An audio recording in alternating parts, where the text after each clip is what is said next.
Lindsay, behind the camera is Lauren, and right here we have Daisy, our white belly Caique. Daisy is a little bit over 2 years old, and we've had her for probably close to a year now. We rescued her from a lady who couldn't take care of her anymore, and today I'm just going to walk you through a couple of her enclosures so you can see how we've set up her cages. So this is her daytime cage. As you can see in the background, there's a window so she can look out and get some sunlight. It's important for birds to get sunlight. They need vitamin D for their feathers to be healthy and in good condition. So we put her by the window, but we'll also take her out in our outdoor aviary, which I'll show in another video. So this cage is a king's cage. The model number I think is 3426. It was about $600 or $700, and it's a pretty decent size for Daisy. When our baby Goffin's cockatoo gets a little bit bigger, this is going to be her cage, but for now Daisy gets just some extra playroom when she's not flying around the house. So one cool feature about this cage, if you start at the top, there's kind of a play space. So there's a little ladder, a perch, and then a hook where you can hang toys.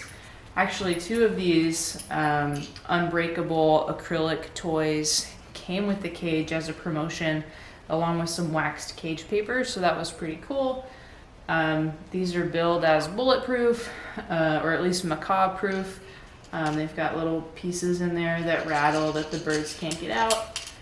And normally I'm kind of wary of giving toys with chains because I worry about her getting her claws or her beak stuck in these, but we watch her whenever she's down here. We've also kind of pulled it up a little bit higher, and so I feel like she'll be safe in it. One other feature of the play set at the top is that the bowls come with these little nubs that align with little indentions in this ring. So you can lift the bowl out pretty easily if it's lined up correctly, but if you don't want the bird to be able to pull it out, you can turn it so the nub isn't aligned and then just push it up and it sticks so they can't dump it out. Another couple features of the cage, starting at the top, is the slide out tray here, so it's pretty easy to clean. There's also a slide out grate. I think the purpose of that is to keep birds from coming out through this gap, which Daisy most definitely would if given the opportunity. The latches on the exterior door here is bird safe, meaning it would be hard for them to open, which is a good thing given that our Goffin's cockatoo is going to be the one that ends up in here in a couple of months, and she can already open her cage. So this is a spring lock. Basically you can just push it down, move it over, and open it, and then it springs back up, so it's kind of hard to forget and leave it opened by accident. So as we go in here, you can see several different perches of varying thickness. This is really important for birds to help keep their feet in good condition. You don't want the same size perch throughout the cage. So we've got a pretty thick manzanita perch that we got from PetSmart. The wooden dowel that just kind of standard came with the cage. We've got a really flat bark perch in the back from Night Angel. She loves to peel the bark off of it. It's also very rounded and I think good for her feet to kind of stretch. And we have some neat toys in here too. We have a toy, it's a smiley face with jiggly elements. It's that unbreakable acrylic from King's Cages. We've got a puzzle toy that's full of paper. Come here. There is a rope perch in this cage, which I typically wouldn't recommend, but Daisy, for some reason, loves rope perches, and we always watch her when she's in here with it. There are some loose strings, but she doesn't seem to ingest them. I think she kind of tears them out with her claws. So if I ever feel like she is trying to eat the strings or the fibers from this rope perch, I'll take it out, but so far we're letting her have it. And then the last thing in this cage that's kind of interesting is infant teething rings. These are really cheap on Amazon and they're pretty safe. They're hard, durable plastic. They're big enough so that her head's not gonna get caught, and if it does get caught, or something gets caught, it breaks. There's a little gap in each of these. So we have this, and then we have a really similar teething ring that's just got a bunch of keys on it. She likes to jingle them and just be noisy because that's what she does.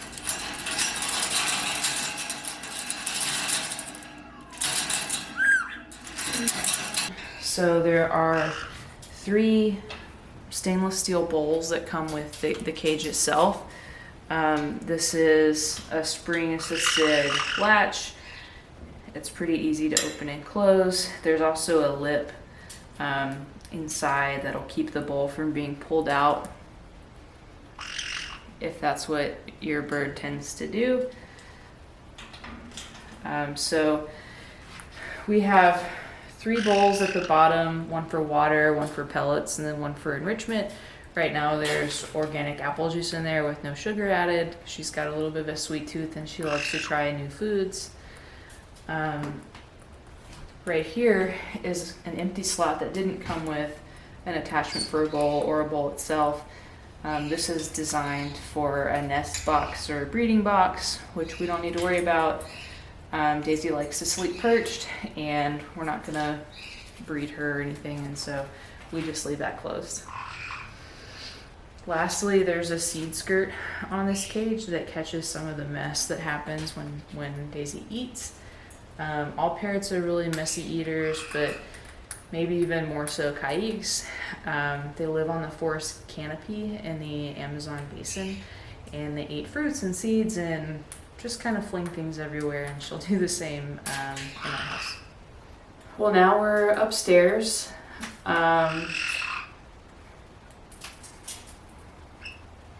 Daisy's eating a snack. And this is Daisy's nighttime cage / cage that she stays in when we're not home. This is also a king's cage. The model number is 14022. It's a corner cage, as you can tell, which some people aren't a fan of because it cuts off a little bit of usable space. But I like it because I think it would feel just really huge in the room if I had that corner extending out into the walkway. So this cage is pretty similar to the one I just showed you. There is no play stand. Instead, it's just much taller and much wider. One neat feature that is unique to this cage is this platform here. Comes down and she can stand here and just kind of look around the room. If we're all hanging out in here, she can come up here and be tall.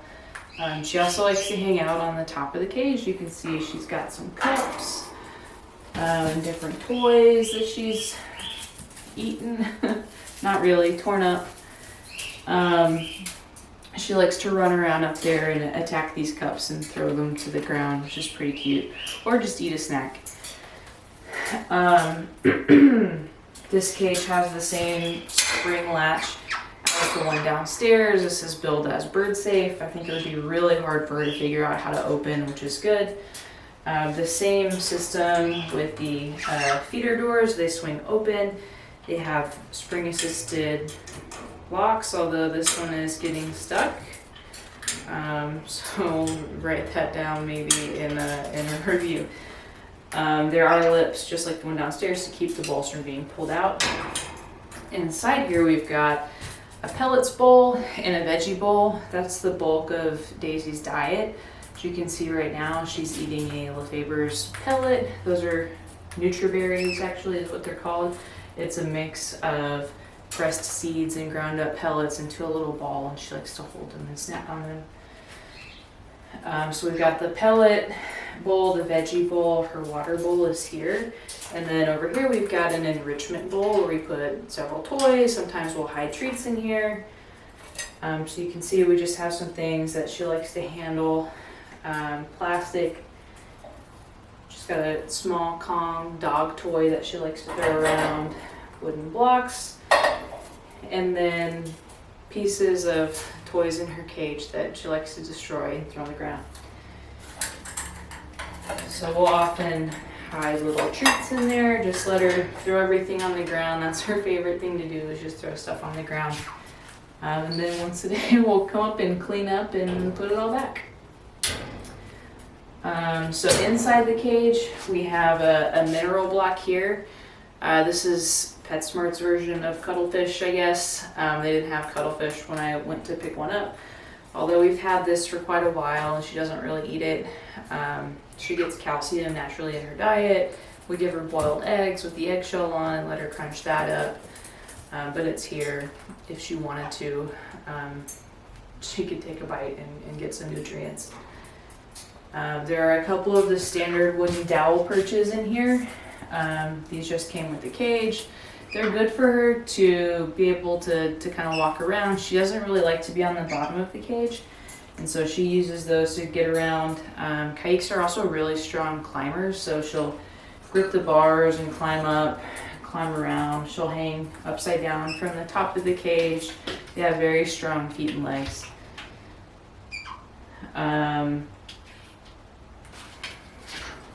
One other toy, or I guess you'll do a zoom in on it. Mm-hmm. So another toy in this cage is a puzzle toy from PetSmart. It's got 3 levels. We put seeds in the top, and she kind of just pulls at it, gets the seeds to drop down from each level.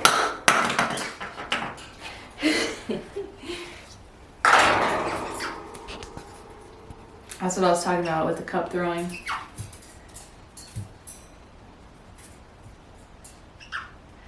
She's so cute. Isn't she cute? Don't get mommy, get me. You're famous. You're famous. Look at that. It's a camera.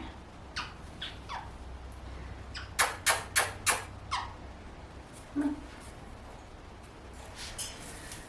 on. So also in this cage we've got a little bird bath. Daisy loves to take baths. A lot of times she'll just stand on the sink faucet and demand for you to fill your hands with water and let her splash around in it.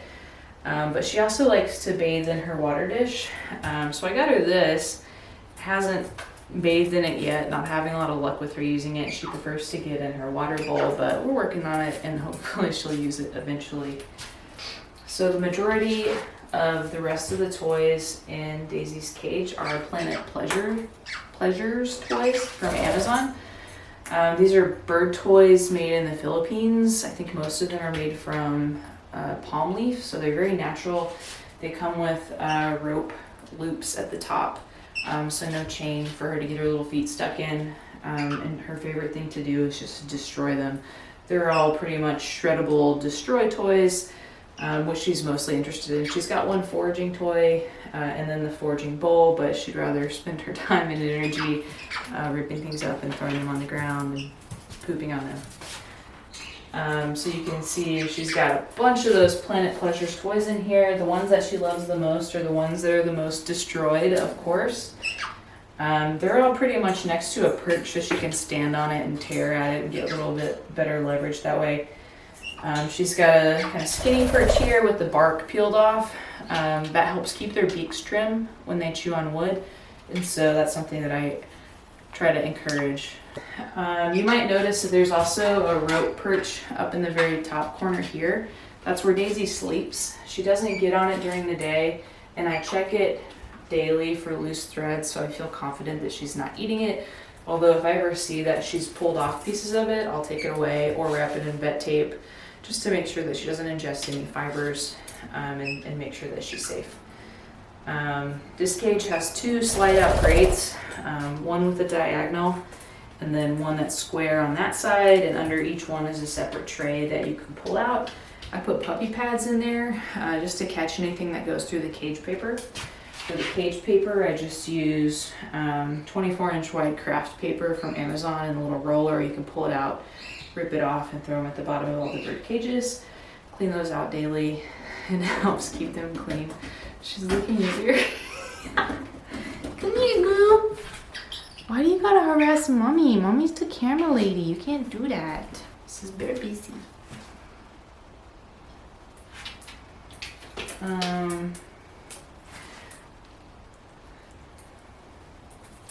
Like the one downstairs, there's a seed skirt. and it's on wheels, so we can wheel this out from the wall. And clean behind it or under it.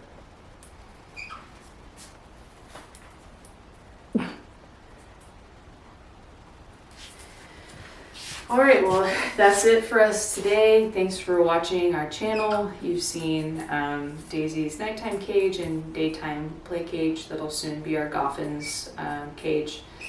In our future videos, maybe we'll do a intro to Daisy and show you our outdoor aviary. So thanks for watching.